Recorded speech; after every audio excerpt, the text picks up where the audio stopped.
little speech today. I figured I'd share a story I love, and especially about a subject I love, swimming.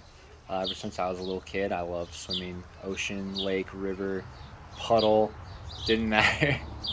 um, but in Arizona, sometimes those are harder to come by. But I did swim competitively for a number of years, and it's a genuine love of mine. And this is a story that really resonates with me on the subject of swimming, especially open water swimming.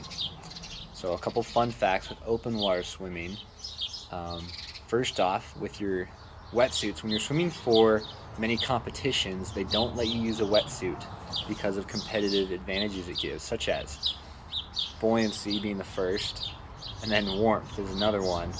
And so really because of the buoyancy factor, you can swim a lot faster in those than without.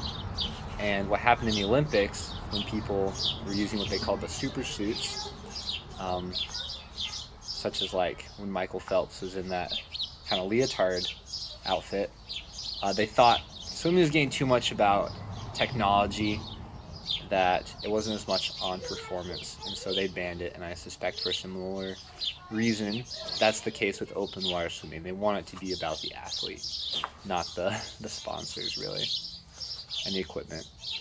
So Florence Chadwick was a woman born in 1952, and women actually, for the most part, dominate open water swimming events because naturally they're more buoyant. So 1952, she becomes the first woman to swim both ways across the English Channel.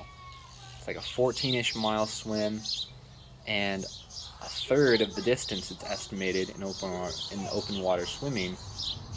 When you're swimming that, a third of it is actually vertical, just because of how much like extra distance it is up over the waves, which really adds a lot of scope when you're thinking about just how hard this swim is.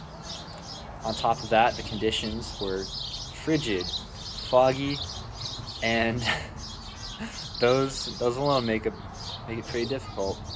But she conquered it, and later on in her life, she went to swim from the San Francisco Bay to an island somewhere. And it was about a similar distance with similar conditions, foggy and frigid and miserable. But Florence didn't make it this time, and so when she was asked by a reporter why, what happened, Florence, this isn't the outcome we expected, especially as you've already conquered similar swims. What's the deal? And she went back to recount her experience from the English Channel when she had about given up, which the reporter didn't know. But the story she tells is that when she reached her breaking point, ready to throw in the towel, she reached her hand up to her dad, who was in the nearby boat, ready to rescue her if she needed. And instead of taking her hand, he pointed. Narrowly through the fog, Florence could see the opposite shore.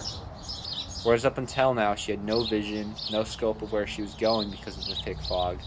It cleared just enough, and she poked her head up just high enough to see that she was making progress towards her goal. And it motivated her to then accomplish it. And unfortunately, that didn't happen in the San Francisco swim, but it does teach the valuable life lesson that keeping our goal in scope, in view, and taking time to reevaluate the progress we've made is a very valuable motivating factor in our lives. Thanks for listening.